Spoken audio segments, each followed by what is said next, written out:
Muy buenas tardes, bienvenidos a Pulso Económico. Vamos a repasar esta jornada del martes 17 de septiembre que nos ha traído un cierre que nos hace poner en peligro los 9.000 en el IBEX 35. Vamos a verlo. El cierre de la sesión, aquí lo ven, está pues negativo, 0,53% abajo, 9.004 ahí raspando con enormes dificultades y ya veremos cómo viene mañana porque los bancos siguen en su sangría a la que ya venimos bastante acostumbrados, pero que hoy se acentúa. Las tres empresas que más suben en el día de hoy: Red Eléctrica Española, la compañía que se encarga del suministro al mayor de las redes eléctricas españolas, 2,72% arriba, 18,49 de cierre. Merlin Properties, una de las compañías inmobiliarias y de alquiler de oficinas más importantes que hay en el país, sube 2,26%, cierran 12,20. Y Naturgy, que es la tercera en subidas hoy, gana 2,11% y cierran 23,70. Por contra, las tres compañías que más pierden en la sesión, aquí lo ven: Bankia, Sabadell y MásMóvil. El cuarto sería CaixaBank. Bankia, bueno, Bankia cierra con pérdidas del 4,71% en 1,65. El Sabadell también tiene hoy un 4,19% abajo y cierran 0,86. Y MásMóvil, la última empresa que entró en el IBEX 35, cierra con mermas del 4,05% en 18,46. Los fundamentales de la economía española, muy poquitos cambios. Aportación al Producto Interior Bruto, datos de mitad de año, junio del 19, 0,5%. Los precios, el IPC, datos de agosto, acumulamos un aumento de los precios del 0,3%. Desempleo, datos también de agosto, 3.065.804 desempleados, y el Euribor, que en promedio de los últimos 12 meses vive en una especie de paraíso universal, menos 0,325 de tipo de interés del Euribor, una maravilla. Hasta aquí los datos. Vamos con los temas que van a componer lo esencial de nuestra tertulia, La Barandilla. En la bolsa, bancos, acereras e IAG amenazan los 9.000 puntos del IBEX. El petróleo, que nos tiene a mal llevar en los últimos días, pues hoy regresa a cierta normalidad después de la fuerte subida de precios del lunes, consecuencia del ataque con drones a la mitad de la producción de Arabia Saudí, que no es poca cosa. En España, el Instituto Nacional de Estadística también ha rebajado el avance del Producto Interior Bruto en el primer y el segundo trimestre del año, con lo que cada vez parece más alejado que el Gobierno pueda cumplir sus planes de crecimiento. Luego nos lo comentarán nuestros invitados. Asunto no menor, la deuda pública se ha reducido 12.700 millones menos en julio y se aleja de los que fueron niveles máximos. Eso sí, sigue significando un 97,6% del Producto Interior Bruto. Informes sobre la vivienda, informe del Banco de España. El Banco de España dice que ellos no ven sobrevalorado el precio de la vivienda en nuestro país. Sin embargo, son tan cracks que advierten que en países como Alemania, pues sí que les parece que los precios están bastante por encima de lo lógico. Bueno, son cosas del Banco de España, también las comentamos después. El seguro calcula indemnizaciones por la gota fría en el Levante de hasta 190 millones de euros. El consorcio de compensación se hará cargo de los daños si los que las reclaman las compensaciones disponen de pólizas que aseguren esos bienes. Naturalmente, las pérdidas para la agricultura se estiman en superiores a los 300 millones de euros. Y hablando de empresas, pues con luz propia, Naturgy, que era la tercera en las subidas hoy, ultima la compra de hasta el 42% a Cepsa del gasoducto Medgas. Es el que une Almería con la costa argelina. Y hablar también de Atlantia, compañía italiana socia de ACS en Abertis, que sufre fuertes caídas en la bolsa italiana porque los inversores huyen de ella como de la peste, dada una investigación que mantiene la Fiscalía de Génova por presunta falsificación documental en el caso abierto en la justicia italiana por la caída del puente famoso de Génova, que se vino abajo y que mantenía y explotaba nada más y nada menos que Atlantia, la socia de Florentino Pérez en Abertis. Bueno, y hasta aquí los temas de la tertulia de hoy. Les presento a nuestros invitados. Don José Luis Fernández, muy buenas tardes. Hola, buenas tardes. Jefe de estudios del sindicato USO. Don Juan Avellán, buenas tardes. Buenas tardes. Profesor de AE Business School. Lo primero, la sesión de la bolsa, ¿cómo la ha visto? Profesor Avellán. Yo creo que estamos con nuestros altibajos, pero yo sí pienso que tenemos recorrido. Estados Unidos tiene bastante recorrido, yo creo que por encima del 12%, y todo lo que es la bolsa europea, España, etcétera, también tiene algo más de, mucho menos, pero todavía creo que le va a quedar recorrido. Con lo cual, los indicadores de recesión no son tan claros y sin embargo, pues yo creo que vamos a tener ciertas alegrías en lo que nos pueda quedar del año. Bueno, qué optimismo, me gusta. Ahora en los bancos, don José Luis, no confía a nadie, ¿eh? No, poquito, y sobre todo porque es que tienen que... Bueno, el negocio bancario ha cambiado muchísimo y tiene más que tiene que cambiar, ¿no? Con lo cual ahí no se ven grandes expectativas. Yo creo que, vamos, yo no quiero pecar de pesimista, pero yo no soy tan optimista, ¿no? Es decir, desde el punto de vista de lo que puede ser, ¿no? Es decir, yo creo que la bolsa seguramente no se va a pegar un batacazo, pero yo creo que está esperando acontecimientos, ¿no? Y eso tiene que ver mucho con la situación del petróleo, a ver qué pasa o no, y tiene que ver mucho con China, de aquí a 2 meses con China y comercial. Estados Unidos, ¿no? Y con la estabilidad exigible a un país llamado España, que en fin, que estamos todos al juego de las sillitas, parecen nuestros políticos, a ver si quién se queda sin asiento. Un asunto que tiende a mejorar claramente es el del petróleo después de la crisis abierta por el ataque con drones a 2 refinerías donde se producía la mitad del crudo de Arabia Saudí. Ha habido algunas informaciones clave en que hoy recupere el tono, el precio del crudo en los mercados internacionales. Una, Arabia Saudí disponía de 200 millones de barriles en depósitos en otros lugares del mundo, en Tokio, en Rotterdam, yo qué sé, en un montón de sitios.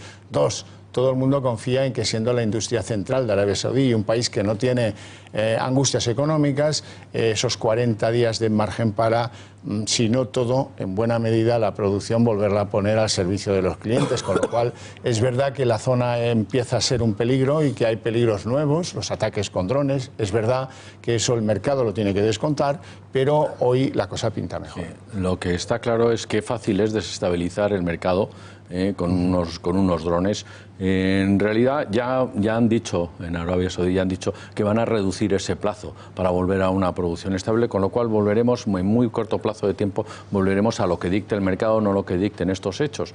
Y bueno, pues aprenderán, y de todo se aprende, con lo cual yo espero que tomen medidas al respecto, porque el mercado es el mercado, si sube tiene que subir, pues tiene que bajar, pero bueno, lo que pasa es que a merced de estos elementos. Hay elementos que inciden directamente, como es el propio saudí, es decir, abro el grifo, cierro el grifo, produzco más o produzco menos, con lo cual estoy condicionando al propio mercado. Pero lo que tienes que ver son agentes externos, es decir, unos drones te hacen una avería y luego vamos a ver si no se calienta demasiado el Golfo, quiero decir, porque no solamente ya es la producción, sino el transporte, ¿no? Es decir, bueno, cómo después hacemos llegar ese crudo, lo hacemos llegar, ¿no? Y por tanto, problemas de Hormuz. Si hay un par de pepinazos que le peguen a algún... Es una de las variables más importantes. Bueno, ha salido el gendarme mundial, Estados Unidos, que también fue importante esa aparición ayer, y dijeron los representantes del gobierno de Washington, tranquilos, que ahí están nuestras reservas a disposición para que no haya una estrangulación del servicio o de la compraventa del crudo en el mundo. En España sigue siendo noticia el Instituto Nacional de Estadística, que no debiera serlo nunca, pero en cualquier caso lo es. ¿Por qué? Porque ayer, se acordarán, hablábamos de la reducción de un montón de años en su variable de crecimiento, 2 décimas en lo que toca 2018. Eso ponía en peligro las previsiones del 19. Hoy hay más concreción. El Instituto Nacional de Estadística recorta los crecimientos del primer y del segundo semestre del año, así es que todavía más lejos esas previsiones. Bueno, pues son unas décimas. No creo que nos vayan a afectar excesivamente.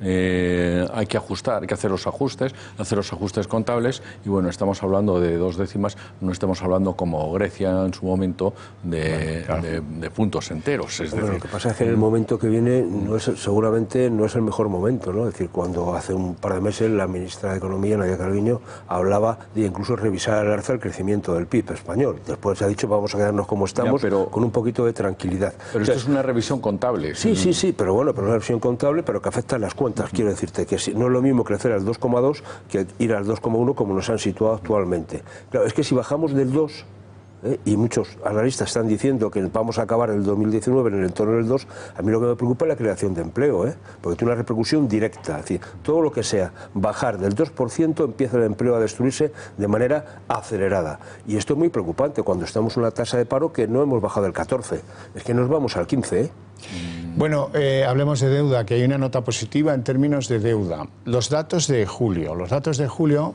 que también son revisables, ojo, pero los datos de julio nos hablan de una reducción de la deuda pública española de unos 12.700 millones, cosa de la que nos alegramos mucho y nos alejamos de máximos, pero seguimos en una preocupante posición del 97,6% del Producto Interior Bruto comprometido con la deuda.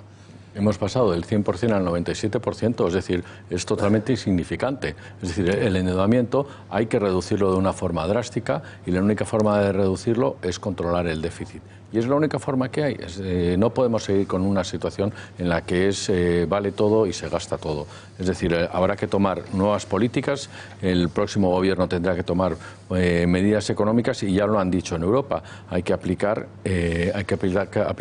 políticas fiscales, es decir, en unos países tendrán que gastar más, como es en Alemania, y en otros países, como son los países del sur, como es España, Portugal y Grecia, pues probablemente tendremos que hacer menos gasto. Más que menos gasto, habrá que hacer gastar un gasto. Bien, ¿no? Gastar bien, efectivamente. Yo creo que esa es la clave. Esa es la clave. Yo creo que hay mucho gasto superfluo en este país, ¿no? Es decir, pero bueno, podemos discutirlo, pero hay una parte del gasto que se podría, lógicamente, aminorar. Pero claro, la broma es, dice 97,6, vale, oiga, es que esa revisión del INE sale, porque si no estaríamos en el 97,1, es decir, son 5 décimas más. Es que son los 5.000, 6.000 millones que nos ha supuesto este no crecimiento del PIB. No, digo que no pasa nada, pero los datos son cifras son pequeñas cifras, porque el grueso, lo importante, es que nosotros teníamos, antes de la crisis, estábamos por debajo de ese 60%, estábamos en un 50 y pico, llegamos a estar en un 30 y pico por ciento en el año 2005-2006. Y gracias a eso pudimos aguantar una crisis. Zapatero y de Rajoy se dispara la deuda pública,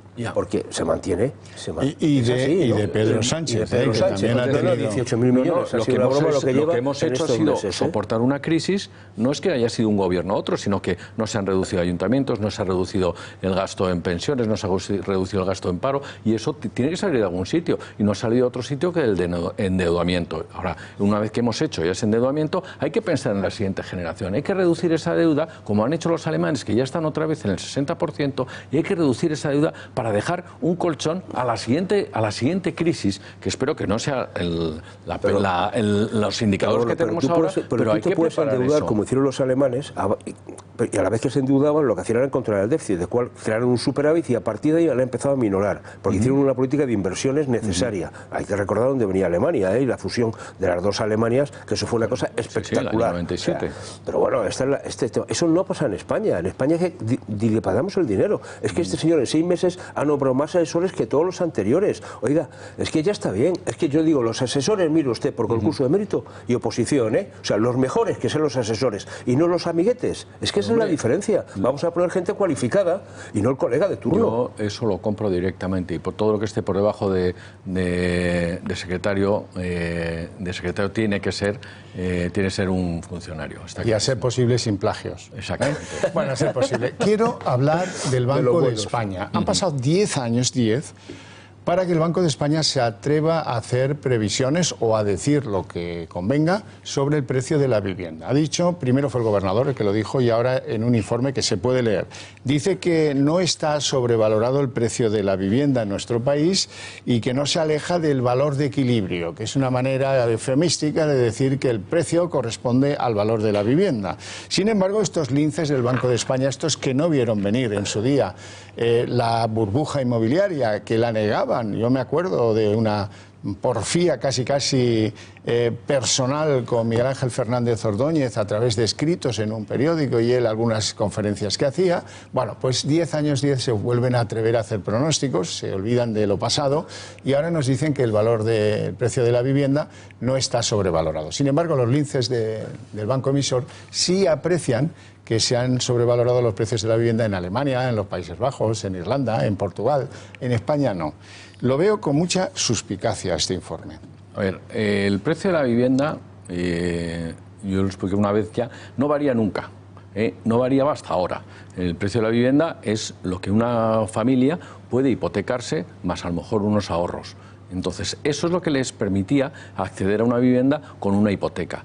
Entonces, con las subidas de vivienda que hemos tenido tan grandes, actualmente no puede acceder una familia. Es decir, las nuevas viviendas no hay licencias de obras nuevas. Estamos por debajo de 100.000 licencias de obras nuevas y no hemos llegado a subir. Llegamos a estar en 800.000 en el auge. Es decir, ¿qué es lo que ocurre? Que ha subido tanto el precio de la vivienda que los jóvenes, los que acceden a su primera vivienda, no tienen posibilidades con su capacidad de endeudamiento. ¿Por qué? Porque los salarios de los primeros salarios no han sufrido lo suficiente como para que ese 40% que pueden destinar a vivienda, las dos cosas, para los préstamos 35-40% les dé para la vivienda. Tiene que ver mucho con los salarios, tiene que ver mucho con el tipo de contrato que se hace y por tanto la posibilidad de tiempo que tienes de percibir ese salario. Entonces, si tú al final, durante un año, por ejemplo, la media de lo que dura un contrato en España son 50 días, aunque tengas un salario relativamente bueno, no te da la vida para más. Y a ver quién te da una hipoteca con ese salario o con esas referencias. Yo creo que el valor de la vivienda en general ha bajado y se ha depreciado durante la crisis, prácticamente un 40%. Sí. La vivienda ordinaria, la vivienda de segunda mano, pegó un bajonazo importante. Y eso ha afectado mucho al ahorro de las familias, donde buena parte de la gente tenía, de alguna manera, sus ahorros puestos en el valor de ese inmueble. Y yo creo que desde el punto de vista formal, eso se ha minorado. Basta ver los precios con que se vendía en determinadas zonas y cómo se está vendiendo ahora. Digo, es un término sé que es relativo, pero son distintos. El precio de la vivienda no es un precio general, son distintos precios, son mercados que no tienen absolutamente nada que ver uno con otro. Pero en general, lo que es la vivienda, lo que es el acceso a la vivienda, por un lado ha entrado dinero de inversión que no estaba, es decir, ha huido de la renta variable por medio, ha huido de la renta fija, entre otras cosas porque el inversor español es muy conservador y quiere ladrillo otra vez, y ha entrado en ladrillo. Forma de ahorro pero eso no crea burbuja, porque no ha entrado por endeudamiento, no crea burbuja, pero sin embargo sí ha subido el precio en las principales ciudades, en Madrid y Barcelona. Pero tiene que ver con el pelotazo de los alquileres, o sea, es que se juntan las dos cosas, es decir, hay mucha gente que no puede, lógicamente, porque no hay hipoteca que te puedas llevar a la boca y por tanto acceder a una vivienda o a comprar segunda o primera mano, me da lo mismo, y al final busco alquiler. Y a partir del como no se ha construido nada y el mercado de alquiler no está, a partir de ahí también se bloquean los precios. El informe del Banco de España solo es sobre compras, no sobre alquileres. No, pero hay que el 87% de las compras de vivienda son de segunda mano. Claro. Eso es lo que demuestra. Pero si vamos a lo que la gente en su casa se puede estar preguntando, ¿y cómo se valora si el precio de la vivienda está sobrevalorado o no? Bueno, pues hay dos parámetros fundamentales. El uno es si el aumento del precio de la vivienda se compara con la inflación y el segundo es si se compara con el aumento de renta. De esas dos cosas sale la conclusión. El precio de la vivienda está o no está sobrevalorado. A mí el eufemismo me hace sospechar mucho porque lo que dice es que no está alejado de su valor de equilibrio, lo cual no es comprometerse a decir nada más que eso, que no está alejado de su valor de equilibrio. No hay conclusiones claras. Y sin embargo me sorprende la radicalidad con la que el Banco de España dice, sin embargo hay otros países en los que no tienen nada que opinar, como Alemania, Irlanda, Portugal o los Países Bajos, donde sí que está sobrevalorado el precio de la vivienda. Yo creo que últimamente el gobernador del Banco de España está mirando mucho a lo que pasa en Alemania y en algunos otros países, ¿no? Es decir, a diferencia de dedicarse a opinar de lo que pasa en España, ahora opina mucho sobre lo que pasa afuera, ¿no? Bueno, no sé si es bueno, malo o regular, pero lo que está claro es que todos recordamos en Irlanda cómo se han derribado casas a lo bestia, o sea, metieron las excavadoras, cosa que aquí no se ha hecho, por ejemplo, ¿no? Es decir, claro, la gente ha tomado medidas, es que yo creo que la cosa va por barrios, igual que decíamos que que no hay un precio de vivienda, sino que hay distintos mercados, pero muy diferentes, incluso en una ciudad. No es lo mismo una zona que otra. Ya si nos ponemos a mirar países europeos, pues Portugal ha tenido un crecimiento increíble porque hay un dinamismo, es decir, ha hecho una política donde... Debían salir de cero, salían de cero, menos algo. Y además ha hecho una política magnífica, que es decir, la gente que esté pagando una pensión en cualquier sitio de Europa, aquí no paga. Entonces, que podíamos hacer lo mismo. Una atracción de dinero. Los ingleses residentes que gastan, los alemanes y muchos españoles, pues se están trasladando a atraídos, sépanlo, por un primer ministro socialista que dice 20% de IRPF y ya. No miramos patrimonio, no miramos sucesiones, no miramos... Así se denominó, ¿no? Sí, sí. Bueno, socialista, como el de aquí, pero distinto. Todas esas medidas que traen dinero, ingresos, pues no, bajada de impuestos. Lo que pasa es que entramos en el problema de siempre, la armonización fiscal en Europa o no, ¿no? Es decir, porque si no entramos en el dumping fiscal entre distintos países. Que ya existe, tenemos la tasa Google, tenemos un montón de ejemplos. Estoy totalmente de acuerdo. Ya estamos en la competencia desleal entre países en el seno de la Unión Europea, descaradamente. Hemos sufrido mucho con la gota fría. Antes se llamaba gota fría y la gente sabía que tenía que huir de ahí como de la peste. Ahora se la llama Dana, que parece el nombre de una cantante irlandesa, y la gente, pues, 7 muertos. A ver si empezamos a dejarnos también en lo meteorológico de eufemismos cariñosos y hablamos como tiene que ser. Bueno, el seguro calcula que las indemnizaciones por la gota fría en el Levante habría que añadir los últimos sucedidos en Madrid y otros lugares, pero solo lo del Levante, que conocemos bien, 190 millones de euros. El Consorcio de Compensación de Seguros se va a hacer cargo de aquellos propietarios que reclamen que tenían póliza de seguros, avalando propiedades o avalando cultivos o avalando lo que sea. En cualquier caso, las pérdidas para la agricultura no bajarán, que tienen otro tipo de seguros, no bajarán de 300 millones de euros. Lo digo para que ustedes, que muchos se preguntan, ¿y esto quién lo paga? ¿La compañía? ¿Cómo funciona? Los que tienen seguro cobrarán, y los que no tienen seguros depende de que el gobierno lo declare zona catastrófica. Si se declara zona catastrófica, pues tendrán ayudas, que en periodo electoral o preelectoral, pues probablemente tengamos más zonas catastróficas. Lo suyo es saber cuándo las cobran. El problema es que eso no les va a arreglar la vida a la gente. Quiero decir, el problema con los seguros es que va a ser a cargo del consorcio, es decir, vamos a ver qué tiene la gente asegurado o no. Y habrá mucha gente que no recupere, es decir, porque el seguro no cubría, porque no tenía, es decir, yo veo los coches, ¿no? O sea, que están ahí a raudales que hemos visto, bueno, todo aquel que tenga un seguro a tercero lo tiene muy crudo para recuperarlo, por ejemplo. Casas y no tienen ningún tipo de seguros. O sea, que ahí va a haber, por tanto, me parece que el gobierno entre a actuar ahí, por lo menos a paliar, que no digo a resolver, pero al menos a hacer un poquito más llevada la situación sería muy importante. Bueno, capítulo empresas, Naturgy, que está negociando, ultimando la compra del 42% que tenía Cepsa en el Medgas, este gasoducto que une Almería con el norte de Argelia. Bueno, esto ya veremos qué pasa. Hay inconvenientes, parece que los de Sonatrach imponen que sea un capital árabe el que esté ahí metido, pero quiero que acabemos hablando de Atlantia, porque esto ha sido una cosa de falta de confianza en los gestores tremenda. Atlantia, que es la socia de ACS en Abertis, resulta que está siendo investigada, tiene una caída espectacular en la bolsa italiana,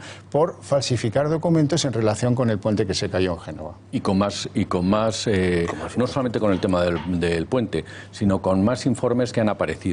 Es decir, si lo resumimos de una forma muy escalofriante, le hemos regalado las autopistas españolas a un socio italiano que se le ha caído un puente, y nuestras autopistas van a estar ahora conservadas y cuidadas por la empresa a quien pertenece, por el grupo al que pertenece Autostrade, que es el que se les ha caído el puente y ha sido es decir, se ha vendido apalancándolo y recuperando el dinero a base de un incremento de capital para reducir los créditos y sobre dividendos y crear unos dividendos enormes endeudando a la empresa, y al final le hemos regalado a los italianos una empresa. Una vez más, que no permitió el gobierno italiano que se hiciera hace 10 años la compra al revés. Entonces ha habido una campaña de prensa, una campaña de medios por parte, una vez más, del señor Reinés al respecto que hizo. Ahora en Naturgy está haciendo lo mismo con el tema de la Comisión Nacional del Mercado de la Competencia,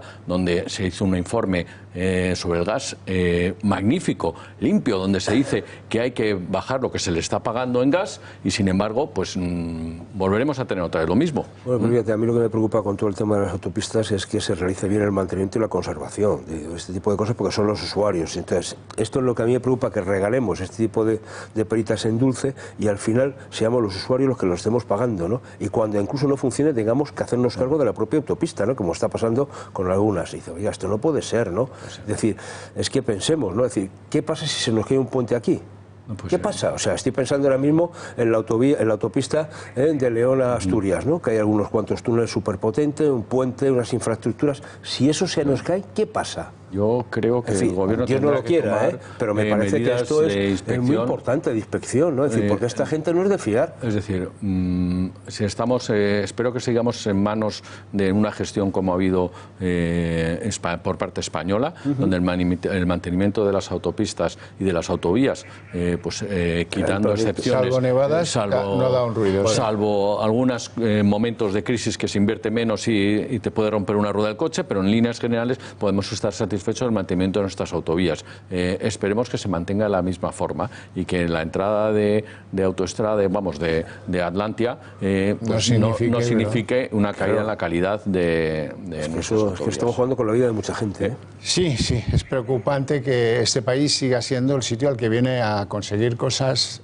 cualquiera, ¿eh? No se le pone impedimento alguno, luego te enteras que alguno entra en el Consejo de Administración del que aspira, por ejemplo el de Enel, en el que se refugiaron buena parte del antiguo gobierno de José Luis Rodríguez Zapatero. Pero, Xavier, eso es porque tenemos los telediarios, los tenemos dedicados solamente al tiempo y salvo magníficas excepciones, no se tocan temas de interés. No tenemos tiempo para más, José Luis, lo tenemos que dejar aquí. Yo les espero mañana a las 8 en punto.